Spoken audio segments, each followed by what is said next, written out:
The temperature in Jacksonville is 34 degrees. In Limerick, it's 15. In Leeds, it's 13. Hello, this is episode 2 of Teal Talk, a new podcast for Jacksonville Jaguars fans here in the UK and Ireland, and beyond as well. I'm Jay Lawrence, still no relation. Here's Kieram Surin. How you doing, man? I'm good, man. Also, no relation. So we're going to be with you every week during the regular season from September and every month until that leading up to it, talking everything Jags from this side of the pond. Coming up as well, this is actually really exciting because we're going to speak to Pro Bowler, I should say, shouldn't I? Ross Matiscik, fresh off of the Jaguars UK tour. Key, actually, you're going to give us some of the behind-the-scenes stuff from the tour. Have you recovered, Key? Who said that? No, I have recovered. It was good fun. To be fair, it did actually take me a few days to recover. I'm not as young as I used to be, Jay. Yeah, actually, is this the same day? This is the tour, isn't it, that you tried your first ever Guinness in Dublin? That's correct, isn't it? So I tried my first ever Guinness on the draft day, and then I may have had another pint of Guinness when I was in Dublin. Jags fan Steve is going to join us actually later on as well in Teal Talk. Also, we'll hear from Jags UK and Ireland head honcho Maria Gigante on all things Jags UK and Ireland. Oh, we've also got another Jags exclusive giveaway. All the ticket details as well for the Wembley game in October, because there are more details to do with that. So if you don't have tickets, got more news for you. And we're going to discuss how we think the Jags will do on the field in 2024. I feel like we're burying the lead, though, a little bit, to be honest, Key. We're actually kind of avoiding the one topic that's been on every Jags fan's mind for the past week or so, and that is Trevor Lawrence's brand new contract. Well done, Trevor. Well done, Trevor. Well done, Trevor. Is that all you got to say about it? That's well it. done, Let's mate. move Well on. done, Trevor. Jay, do you know what? My favourite part of the whole, wonderful, really pleased for the franchise, pleased for Trevor, pleased. My favourite thing about the whole thing is Trevor just going, yeah, it's business. Like, I already knew I was the franchise QB. That's how I'm behaving. That's how it's always been. I was like, yeah, dude, I love him. I love him. Well, I think what's really, more important, I mean, obviously it's a lot of money because it's a 5-year, $275 million contract extension, which is going to tie Trevor Lawrence to Jacksonville until 2030. But what the big thing is, money aside, it's just that commitment, isn't it? And the fact that Trevor Lawrence now knows, Jacksonville fans now know as well, that the Jags are in it for the long haul with Trevor Lawrence as their franchise quarterback. Yeah, that was beautiful. And hearing him talk about, like, he's been here for 3 seasons, right? One that was not great at all. One that was really, really good, got to the playoffs, and then one that started really well and finished badly. And he was like, do you know what? I feel like I've seen so much. I feel like I know Jacksonville. Jacksonville knows me. We know what to expect. We have settled here. Our family is here. I just think, yeah, man, this is something that fits. And I see, I'm just going to say it. I see next season being really big for Trevor.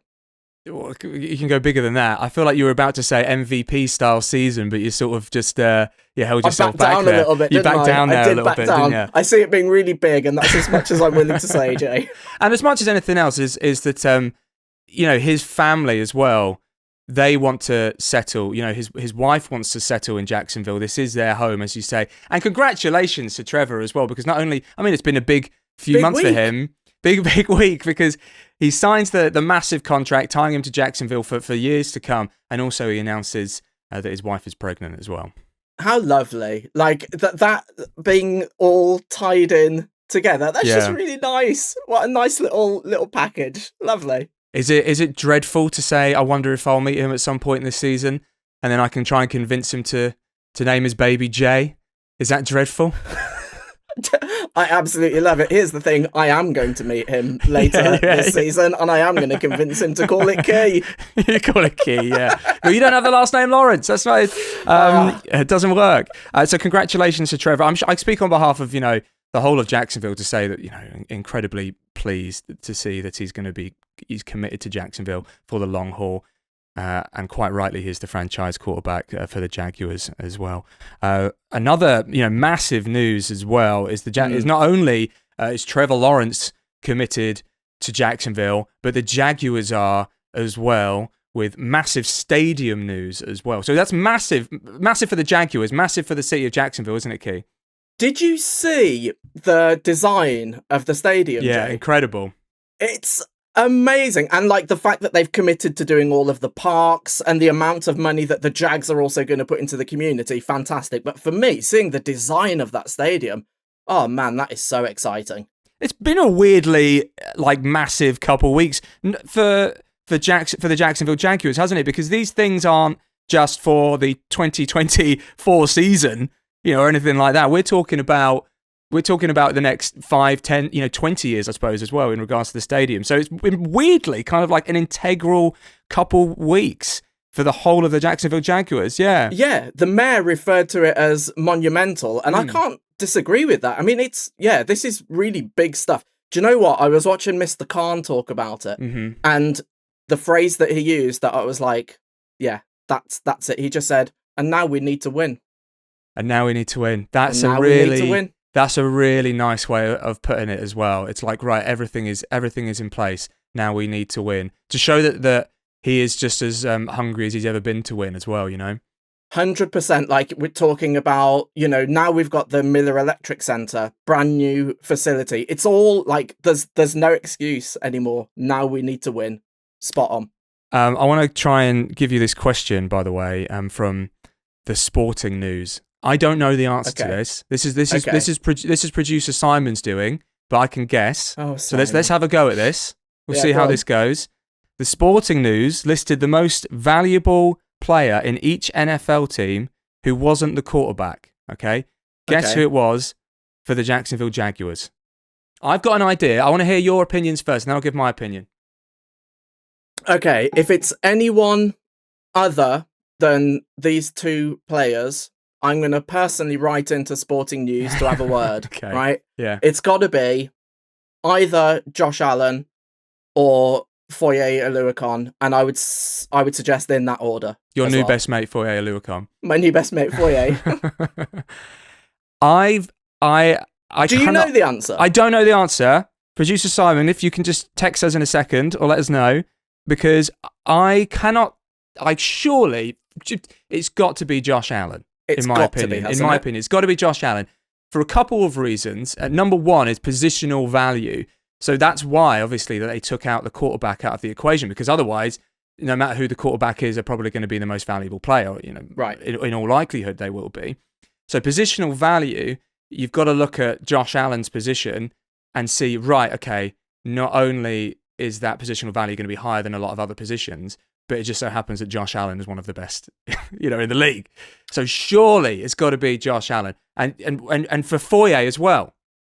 Sorry, Jay, I've just thought of something else. Oh, go on. At the end of the season, before we look at Simon's text that has just come through, before the end of the season, I'm pretty sure that one of the only top 5 positional players, I think the other one was Travis Etienne.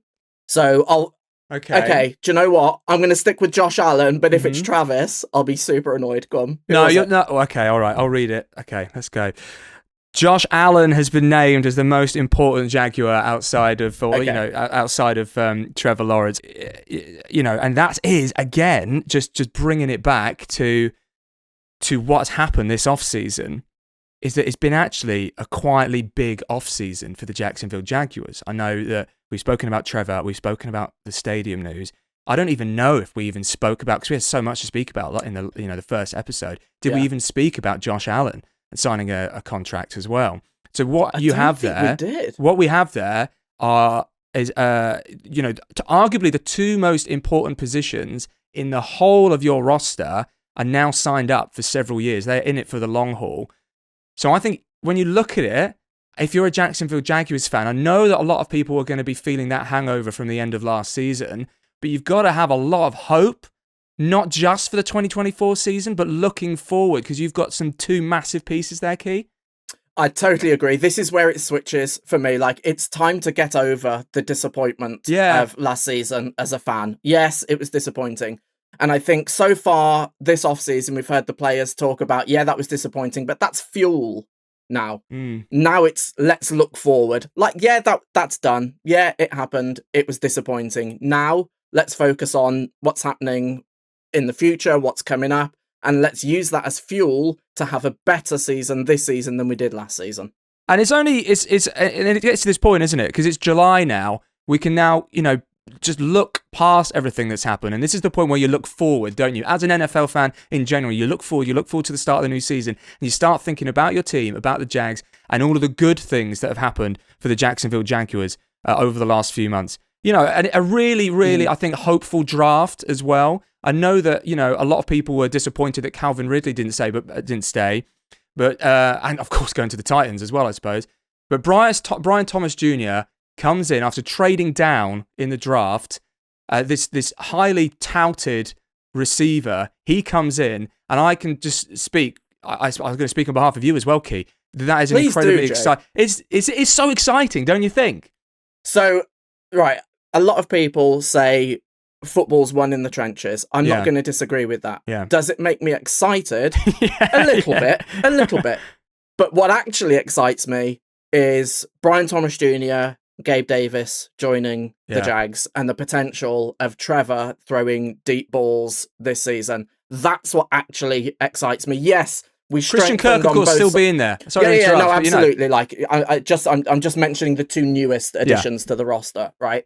Yes, we got bigger, stronger, faster on both sides of the ball. Absolutely fantastic. But Brian Thomas Jr. and Gabe Davis being added to the roster, that's the thing that excites me the most. Oh, man, yeah. And Eric Armstead. Let's not forget about Eric Armstead. I know you're talking about the trenches, but 100%. I mean, I'd throw Patrick in there. I can't wait to see what happens with Patrick Murtaugh as well. Like as an IPP fan as well. That's really exciting to see where that's going to go. Yeah. Super nice guy as well. Obviously, if you missed the first episode of Teal Talk, we had Patrick Murtaugh, who came through the IPP, joined the Jacksonville Jaguars as a tight end, and hopefully we can see him at some point this season. On the field, that'd be really exciting. What we didn't actually speak about, it did get mentioned in an interview with Ben Koyak, I believe, in the first episode. Just touch on this briefly. That I just don't know why. I just think this is really funny.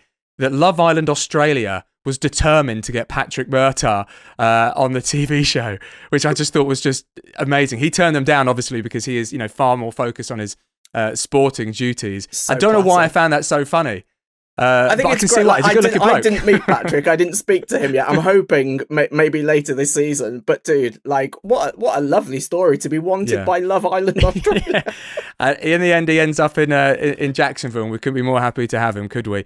No, Key, earlier in the show, we mentioned that you went on the Jaguars UK tour that went to Bristol, Manchester, Dublin.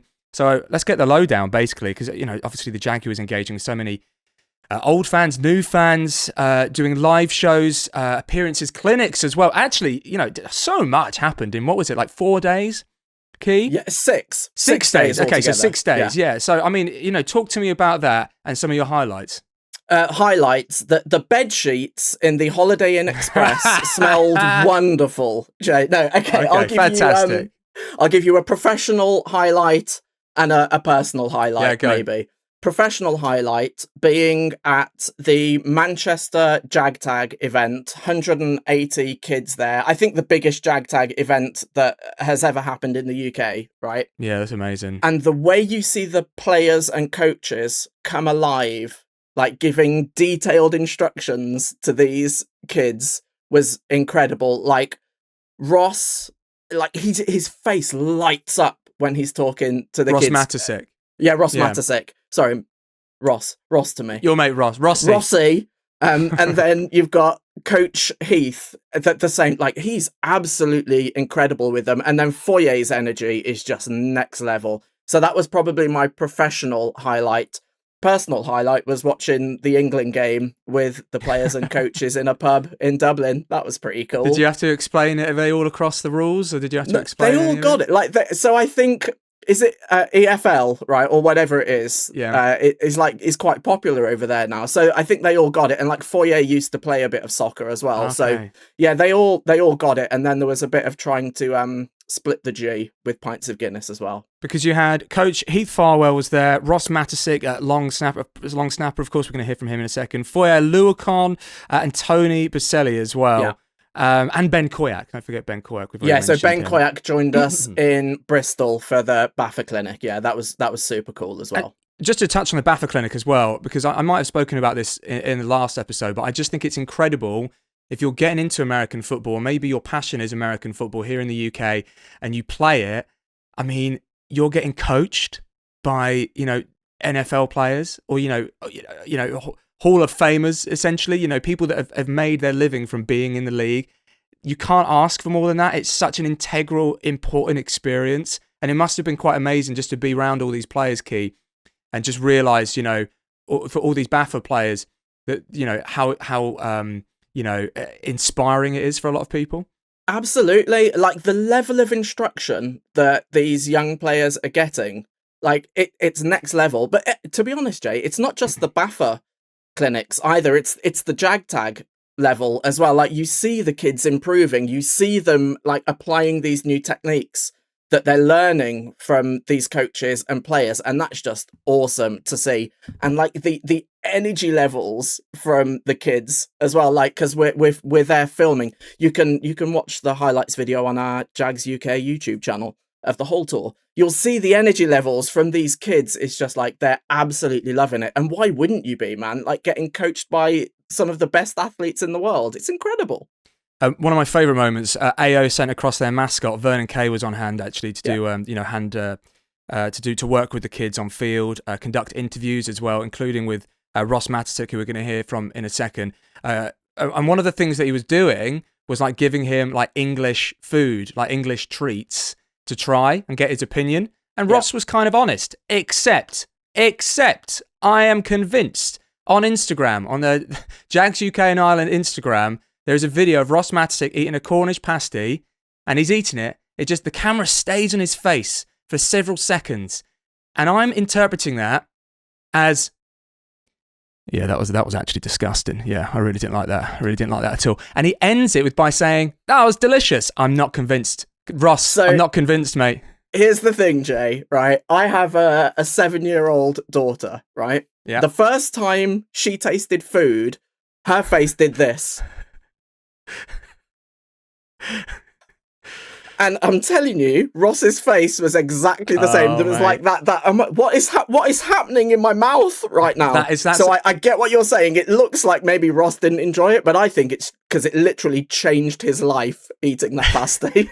It almost looked like he'd never eaten food before, is what you're saying. Well, have you tried food until you've tried a Cornish pasty? I love a good Cornish pasty. I'm just not convinced Ross Matiscik does. He was on the tour. You got to spend time with him. One of the big personalities, of course, on the Jags tour. So let's hear from him. Ross Matiscik talking to Key. Pro bowler, Ross Matiscik. How does that sound?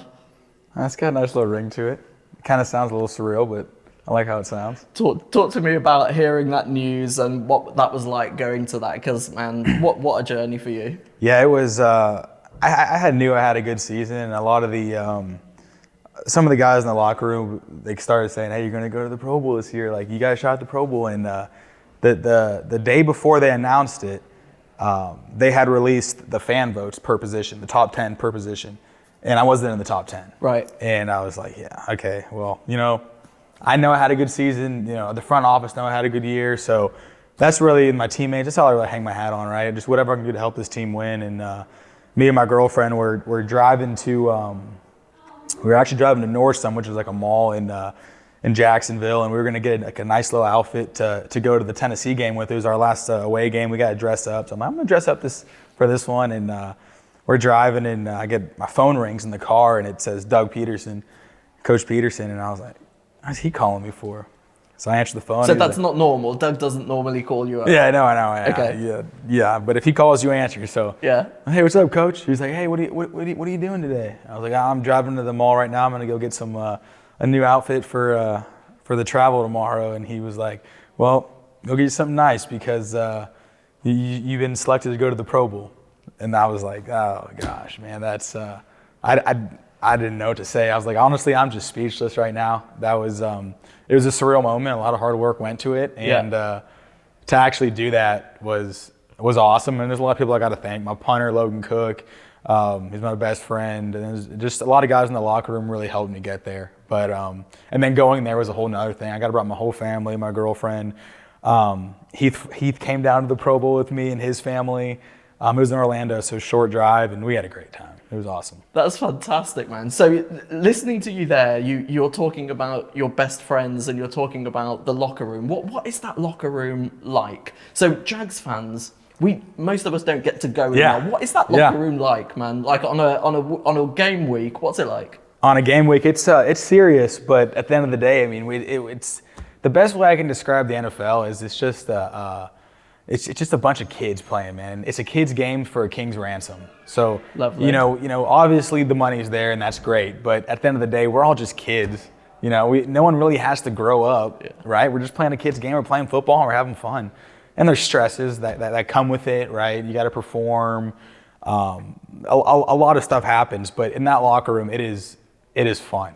I mean, that's like everyone's kind of safe place, right? There's no cameras in there. You know, you don't necessarily have to be politically correct at all times. You know, you can make fun of your friends. Now you do, Ross. You have to be politically correct now. Yeah. That's right. But you know, it's a safe place, right? You can make fun of somebody. You can tell them, you know, that they need to get in the gym, and you can tell them that rudely. You can make fun of their clothes. Yeah. So it's kind of just one of those places that, you know, it's just a fun environment to be in, and everyone's usually in a good mood in there. That's awesome. Yeah. You mentioned Logan. Who are your other best mates in the locker room? Dewey Wingard. He's our free safety. What a dude. He's so cool. He is one of one, and that's the best way to describe him. Yeah. He's my golf buddy. I would argue that we've played over 100 rounds together. Amazing. Yeah. We always say if one of us ever, you know, plays on the senior tour, we're going to caddy for each other because we know each other's golf game so much. But no, he's one of my best friends. CJ Beathard, our other quarterbacks, one of my good buddies. Riley Patterson, our kicker, is one of my good buddies. Mm-hmm. Trevor's awesome. That locker room's full of great guys and people you want to be around, people that not only make you better people, but make you better players as well. So you see those guys in there and the way that they work, it doesn't, you can't really help but want to put extra work in just to not let them down, right? Yeah. So a lot of the players that you've just mentioned are golfers, and you've talked about you and Dewey playing golf. Is this one of the ways that you find you can escape all the intensity? Oh, absolutely. Yeah. So talk to me about golfing and how else do you? How much time do we got?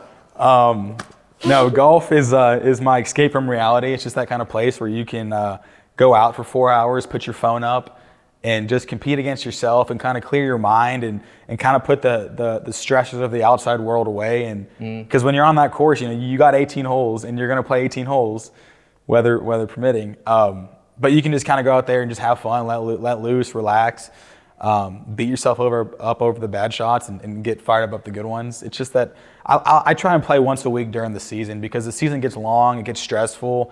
But if you can get out there for 4 hours a day and just, hey, look, this is my happy place. I'm going to clear my mind, and you know, when I get back after that, you know, we're going to be ready to go. But just give me a little time not to worry about the world. Let me just play my game. Yeah, I feel like, is that something that Coach Peterson encourages as well? Because I feel like when I've seen him and met him, it's been like very much you do football, but you also need you time as well. Right. Is that the culture? Yeah, I don't know if he necessarily encourages golf. Okay. He's a great golfer. He's probably one of the best golfers in the building. But he definitely prioritizes his family. If you see him, he's got a grandson running around the facility at all times, and Miss Jeannie, his wife, travels with us, and he really prioritizes his family time. And I think that's something that you can look up to and have kind of like a role model in that sense. Where we're playing football. It's stressful. There's a lot of money on the line. There's a lot of people that want us to win. At the end of the day, man, it's about your family, right? It's about finding a way to have a good balance. And I feel like the people that can find how to have a balance are the more successful ones. That's beautiful, dude. I really love that. So this year, 2 games in the UK, Bears, Patriots. Talk to me. How you feeling? That's a long way away. Okay. You can recap this later down the road, but I'm not going to talk too much on them. I mean, Caleb Williams will be fun to play against. Drake May, see what they got. And, they're going to come to the league, and I'm sure they're going to make a splash. They're 2 great athletes and 2 great people. But as far as us, I think we know how to handle this trip now. So we've done back to back before. Yeah, we've done back to back, and I think it's the best thing for the team.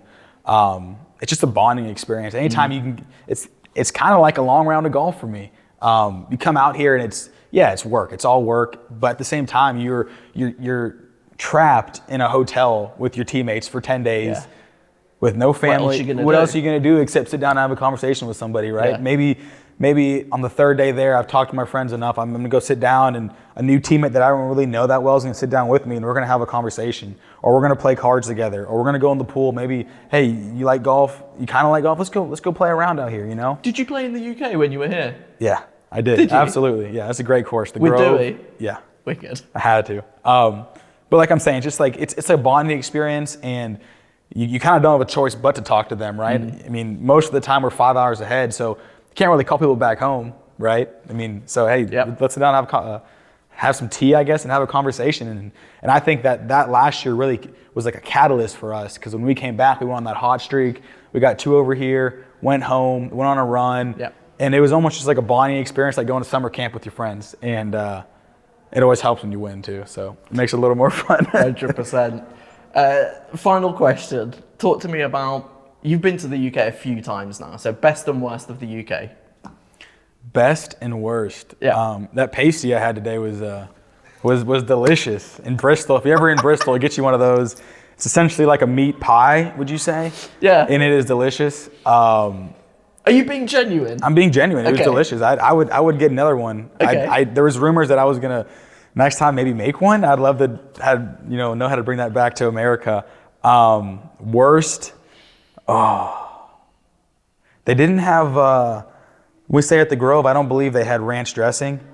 So that was us Americans need some ranch. Okay. So I think this past trip, our nutritionist brought like giant things of ranch and Heinz ketchup and like the things you don't think you need until you don't have. So the ranch dressing is a necessity. So Dude, I love it. I hope come October you've got plenty of ranch dressing. yeah, I do too, trust me. Ross, thank you so much. Absolutely. Man. Really It was a appreciate you, pleasure. bro. Yes, sir. Thank you. Ross Matiscik talking to Key there. Lovely man, Key. Absolutely fantastic. I loved sitting down with Ross. He's so cool. And what a player. Let's not forget, the guy can ball. But yeah, absolutely lovely man. Love chatting with him. One thing that we haven't even spoken about, and this is maybe on us over the last however long we've been doing this episode, is of course the 2 Jacksonville Jaguars games that are happening in London later on this year. Chicago Bears are hosting one with the Jags as the away team. And of course, there's that big Wembley Stadium game, the Jacksonville Jaguars hosting the New England Patriots. And look, we've got the big signs up, haven't we? We've got the big sold out signs up, Key. We always knew that was going to happen. But what that does mean is that we know that atmosphere is going to be something else. It really is. I mean, we talked about it in the last episode a little bit, but when you think about the history of Pats fans in the UK and how the Jags fans community is growing in the UK, that's going to be awesome. That face-off, wicked. October 20th, 2024. Now, both games are sold out, but, and this is the thing that you've got to listen to if you don't have tickets, the Jags are expecting some tickets to be released in August, and there are some limited hospitality packages still available as well. So what you want to do is check out our social channels, at Jaguars UK and IE on X and Instagram. And for all the ticket details, just sign up to Union Jacks as well, because this is going to be, that Wembley game, I suppose, specifically as well. That game is not to be missed, Key. Oh, 100%. Like, if you're a Jags fan, you get on the socials, sign up. Yeah, you want to try and be there, man. It's going to be awesome. Last time out, we gave away what's on Key's desk. We were hyping it up anyway, weren't we? Oh, big time. And rightly so. An exclusive season ticket holders only hat. Now, we asked you to go to wherever you get your podcasts and write, I've subscribed. Those you did. Thank you. It's always nice to hear, isn't it, to be honest? Absolutely lovely. We've got fans, Jay. And Key, we're going to pick one at random. Drum roll, please. Oh. So the winner of the exclusive season ticket holders only hat, we're going to go to... Okay, this one's come through on YouTube, Key. Okay, lovely. from David Newton, who says... David Newton. He's my best friend. Is your best not friend? really. I was about to say, there, we're going to rule him out. Who says, I've subscribed... Okay, this is good, actually. This is good. I've subscribed in the hope that my grandson doesn't rinse me for a load of merch like he did last year. David says, I'm a long-time Pats fan, but he's decided to be a Jags fan because they have the best logo, Grandad. Which He's is not wrong. You know, there's always amazing reasons to support NFL teams, but Didn't Stevie say that on the last episode as well? That's what it was for him, was the logo. Oh my goodness, there'll be so many people around the world Jags fans purely because of the logo. The logo is insane, to be fair. Yeah. Congratulations to David. I mean, we're going to get in touch with you on YouTube, David, to make sure that we can get you that hat. I know it's up to you if you want to say that you won the hat, or you can say I've scoured. Grandson, I have scoured the internet to try and find this exclusive season ticket hat. It's up to you, but congratulations nonetheless. Congratulations, David. That's awesome. Hey, you know what? That's not actually the only giveaway that we're going to be doing this season. In fact, I figure we should do another giveaway now, Key. What have we got? What, right now? Yeah, Oh, right now, what have I got? Oh, how about On your a desk. full-size American football signed by Foye Oluokun and Pro Bowler Ross Matiscik? How does that sound? I think that sounds unbelievable. They were that going to as get a on the prize. aeroplane without signing it, Jay, and I dragged them back and said, you Yeah, are not leaving yeah. the country without signing this ball. I will not give you your boarding pass until you get your Sharpie out. I mean, that is amazing, isn't it? That is That's always a going to pretty be cool a huge addition to your living room, your bedroom. I mean, your downstairs, Lou, anywhere really. To be honest with you, if you want to win that prize, you got to comment this, okay? Give me that ball. You can do it in caps lock. You don't have to do it in caps lock. Give me that ball on And you know YouTube. What? I'd argue, Jay, emojis welcome as well. Emojis are welcome. Just have this phrase. Give me that ball on YouTube or on Apple Podcasts, and one listener's going to win that prize. And coming up now, we're going to have an interview with Maria Gigante, who is the head honcho of Jaguars UK and Ireland. She spoke to Reece Parkinson, who is the host of our Jaguars Weekly UK show on Sky Sports NFL, and they chatted about all things Jaguars UK and Ireland. So let's take a look at that. Maria, Reese, we're in Dublin yes. at one of our community events. Pretty cool. Very cool. Really cool. It's amazing always going to these events because we do it in Ireland and all across the UK as well. What is it when you come here that you go, because I always see a big smile on your face when you arrive. What's the main thing for you to go, wow, like we've pulled this off, we've done it again?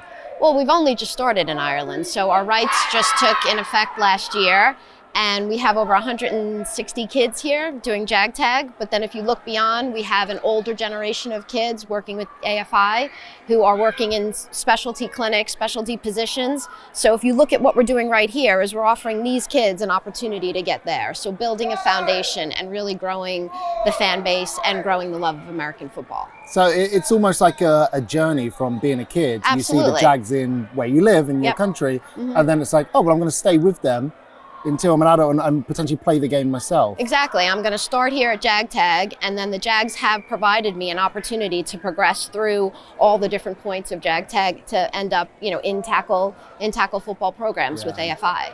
And why Dublin specifically? Because we know that there's a great football market here. It's very advanced. They understand the game. They're hungry for more football. And for us being in Northern Ireland and the UK, this was a natural progression for the club. And we've done the live events, which were amazing. Amazing. Were you surprised to see as many Jags jerseys as were there at the event? It felt like it really packed out. It really did, and if I'd be lying to say that I wasn't a little bit nervous coming and doing that for the first time, but it was really well received. There were a ton of Jags jerseys, and the questions and the interaction with the coach and with the players, you could tell that these people really understood American football. They understood the Jags, and they were excited to get that kind of access to our coaching staff and our players. Now, speaking of our coaching staff and players, this is a bit why it blows my mind every time. We've got Coach Heath himself getting involved in the special teams drills at the back. Right. And Foye as well, and Ross. When the players and coaches come over to the tour, Is it discussed before, like, we want you to get involved in everything? Because it seems like they love it as much as we do putting on the events. Yeah, I mean, we do a good job of prepping them, but we were just having a conversation just before Heath went out, and he was really excited. He was pumped up to get going again because he loves to see the enthusiasm.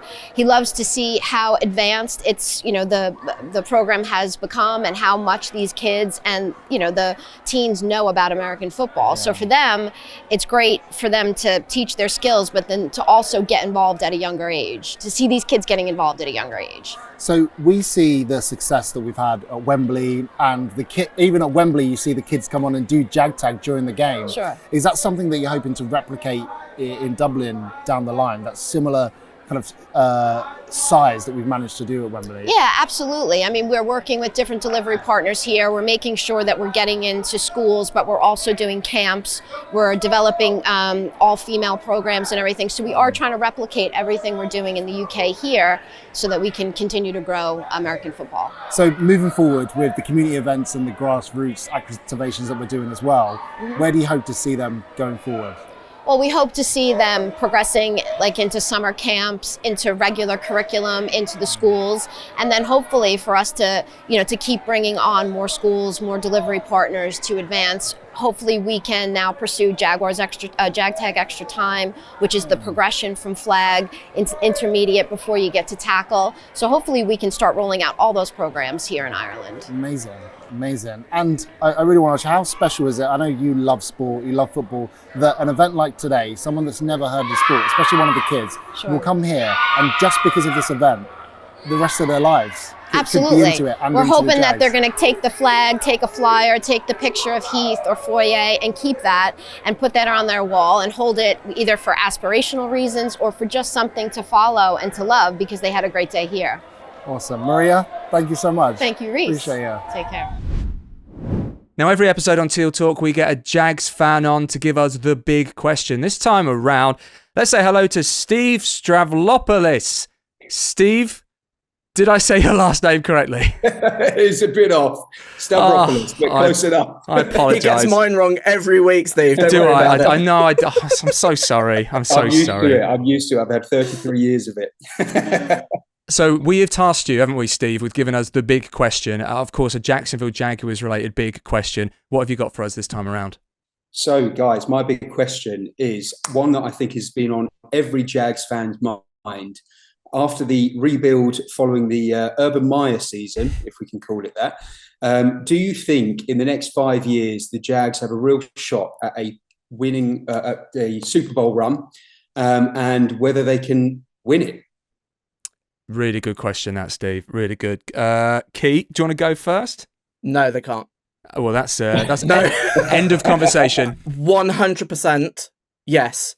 Not just because I'm a Jags fan, but because of the way the team is building. Everything that we've talked about in this episode so far, Trevor's contract, Josh Allen getting MVP aside of being QB, and new stadium. As Mr. Khan said, there's no excuse. Now we need to win. I think you just put it perfectly there, Key. I think you've got as I mentioned a bit earlier on in Teal Talk, you've got the big two pieces, the ones that we're really excited about committing to Jacksonville, in Trevor Lawrence, in Josh Allen as well. 5 years is a long time, can I add? 5 years is a long time. If I'm being honest, I don't think that any NFL team should be looking at, I want to win the Super Bowl in 5 years. I don't. I think that's too long. I think that because of the nature of the NFL, I think in my mind, this question should be, can they win within 3 years? I think that is the length of time that you can expect to have certain players, certain positions, certain people still on certain contracts. Do you know what I mean? 5 years is so long. I think that it should be reframed. And if you're a Jags fan, I would be hoping that within the next 2 to 3 years that there can be a real go at winning that Super Bowl. I think it's I'd achievable. agree with that, Jay. The only thing I would say is that the Jacksonville Jaguars are in the unlucky position now, I think, that they happen to be in quite a resurgent division, which I think means that not only for the Jags, but for every team in the AFC South, it's going to be tougher, let's say, than the NFC South, for example. because I think that all of those teams could be competitive within the next 2 to 3 years, which means that hopefully that's a positive thing, because the better the teams around you, the better you have to be. Do you know what I mean? But what it does mean is it's going to be entertaining, but it's going to be hard. What do you reckon, Steve? Yeah, I think you raised a good point there with regards to the timescales. Maybe I'm just trying to be a little fairer to the team to give them a bit more time. But I think it's a difficult question to answer, and one I'm fearful of answering, because last season I certainly went into it, and I think a lot of other fans did, really, really optimistic. I think we fell into a bit of a trap. I think pre-season media press coverage was very, very positive around the team, the changes that had been made. And I think they were even talking about potential Super Bowl contenders. So, I was very optimistic. We started the season well. And I think, if my memory serves me correctly, we came out of the Texans game 8-3. And I think we were number 1 seed in the AFC at the time. So me and my partner, we started making plans for our trip over to Vegas and how we were going to buy Super Bowl tickets without having to remortgage the house. So we were incredibly optimistic. And then, of course, after that game, I think we went on to the Bengals, and the following 6 games, I think we only won 1 of them. So lost the next 5. So it was a bit of a roller coaster of emotions, and it's sort of set me back a bit in my positivity. As much as I love the Jags, I think I want to take a bit more of a, I guess, measured. Are you feel a bit more measured, do you, than you were this time 12 months ago? I think so. This season, I'm not sure how it's going to go. I think we've still got some fundamental issues with the offense. I know a lot of changes were made, certainly to the defensive coordinators. And me personally, I feel more attention probably was needed on the offensive coordinators, more so than defensively. Our offensive line, I don't think, gives an awful lot of time for Trevor Lawrence to act and utilise the receiver cores that we have. And I don't know if enough changes have been made to change that situation. So certainly this year, I can't see it. Whether in the next 2-3 years, possibly. I think we've now given the Texans an opportunity to rebuild their team. CJ Stroud has come in incredibly strong, which is really what I was hoping Lawrence would do. But I think that first season with Urban Meyer was a bit of a hit to him. And I think do you know what, Steve? Thinking about that first season with Urban Meyer, I actually think it's phenomenal that Trevor Lawrence then did what he did the following season after that, because that season was a write-off, man. So but I hear what you're saying, dude. And I think, as exciting as the new plans are for the stadium, it's going to be interesting to see how that affects the team, because of course it's going to be rather disruptive, especially when they start construction as well and having to move stadiums. I think that might have an impact as well. They have put out the timeline for that, and it looks like it will be disrupted for 1 season. The season prior to that, I think the capacity is going down, but there is 1 season where they will be looking to relocate to a different stadium that hasn't been mentioned. But that is several years away. And, going back to what I said before, that is not that it's a long, long time away by any means, but you want to see progress in the team. And I think that we spoke about this a little bit earlier, didn't we, Key? Is that the end of last season has really thrown a spanner in the works, not only to probably, a lot of the players, especially at the time, but then a lot of fans' outlooks right now. But this isn't helpful in any way. But I think that it's really important to remember what the first half of the season was like, and what the first half of the season was like for the players with a healthy Trevor Lawrence, as well, and to remember that last half of the season wasn't indicative of the team as a whole for the whole season, and it doesn't really show what the team can do. So while I understand, Steve, that you're feeling measured and maybe sort of less optimistic than you were 12 months ago, because that is totally understandable after the last, end of the last half of the season, that isn't what the Jaguars are. You've got to remember the first half of the season, and that's a lot of games. That they were in a really good position, and as you say, that they were the number 1 seed in the whole conference. Yeah, no, agreed. I think it's going to be interesting to see how we start this season, and I think that'll be rather telling of what's to come. Steve, I love that you're measured. I am the opposite of that. Yeah, Key's been dreadful. Key's been like, right, well, in my mind, we won the Super Bowl last year. That's I remember watching the 49ers game in 2013 where we got absolutely trounced and going, we could still win the Super Bowl. It's not over. That's how positive I am. I'll tell you what, last season as well, didn't it? Yeah. Because we lost abysmally to the 49ers. After our bye week, but I think even then I was still very optimistic that we've got a good chance here. Yeah, Key, you're like me when I was I think 13 years old and I was watching 16-year-old Wayne Rooney score in the Premier League, and I was like, I still got time. Yeah, that's essentially what it was like. Yeah.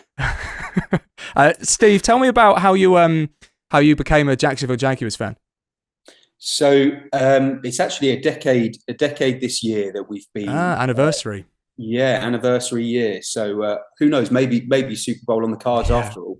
2014 we went to our first game. It wasn't actually a Jaguars game. It was I think it was Dolphins v Raiders at Wembley Stadium, and we had never really watched American football before, and we absolutely loved it. We really, really loved it. So from there, we started learning all the rules, as everyone has to do to fully understand the game. I mean, it takes a long time to do that. It certainly didn't happen in the first year. And the following year, 2015, we went again with a group of us and we watched a Jaguars game. And I can't remember who they were playing now. My memory. Bills, 2015? Yes, I think it was actually. Yeah. We were fixated on the game. We loved how the Jaguars played. We loved that they were sort of a London team, but of course still Jacksonville. But we also loved the sport itself and the sportsmanship that you don't often find in English football. And I think that was a big draw for us as well. So we've been going every year since. Now that the Jags are playing twice a year as well, we go twice a year, which is great, fantastic.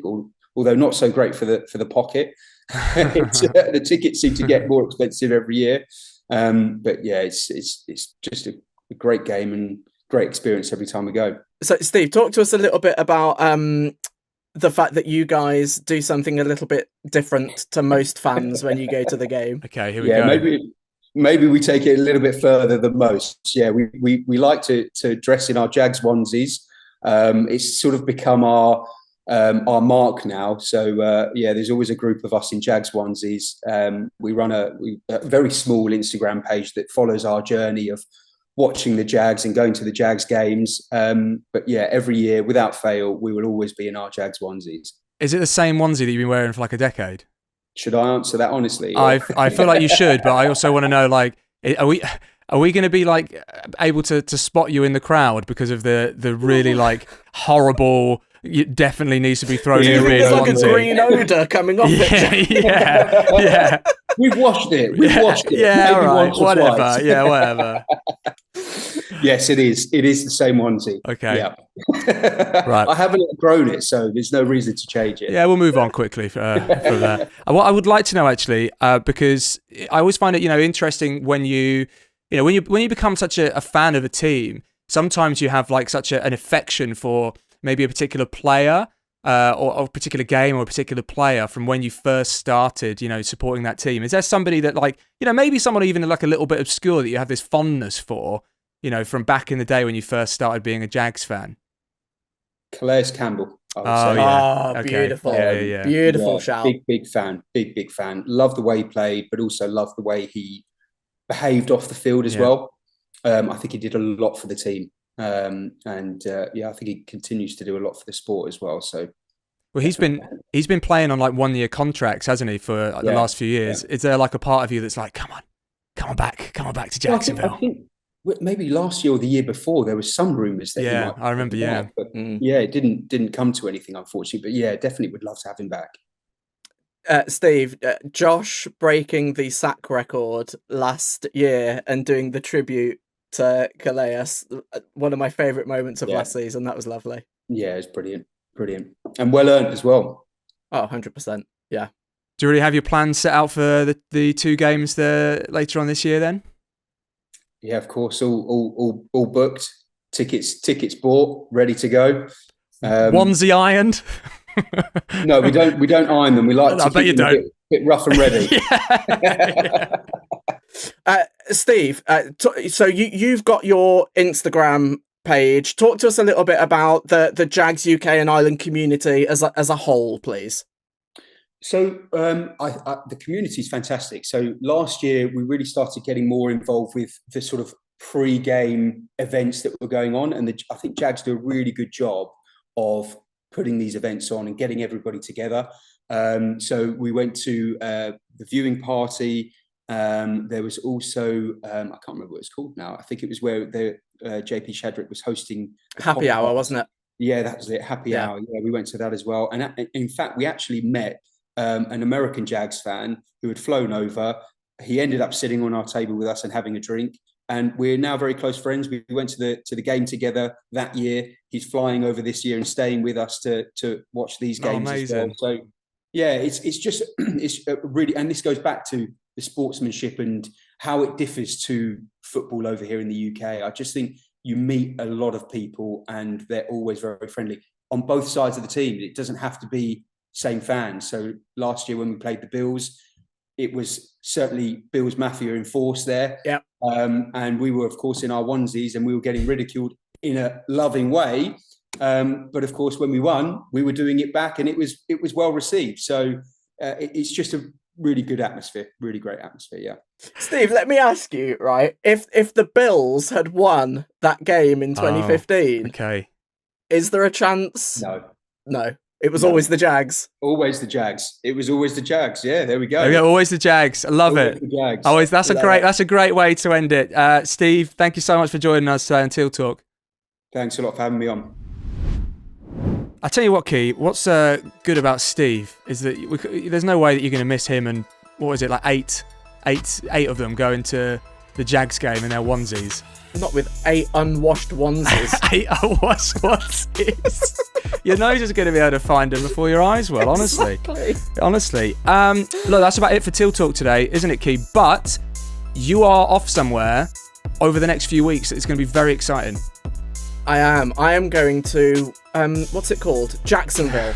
Yes. Yeah, we're going on the 24th of July for training camp. Myself, Reece Parkinson and our crew for Jaguars Weekly UK, and meeting players, meeting fans, looking at the stadium, the facilities. Yeah, it's going to be super fun, man. I'm excited. Of course, if you've got any questions, actually, for any specific players, or any content that you'd like to see specifically while Reece go out to Jacksonville, make sure you let us know. You can get in touch via the Jaguars UK and Ireland, X account, or you can put it in the comments where you get your podcasts, or on YouTube as well. Very jealous. That's all I got to say. I know, mate. Very jealous. This time next year. Okay, so that's about it. We are available on YouTube. Remember, you can watch this whole thing. You can see our pretty faces. And of course, wherever you get your podcast. This is a Shooting Shark production for Jaguars UK and Ireland. I'm Jay Lawrence. He's Key Ramsuren. And remember to hit subscribe so you don't miss an episode.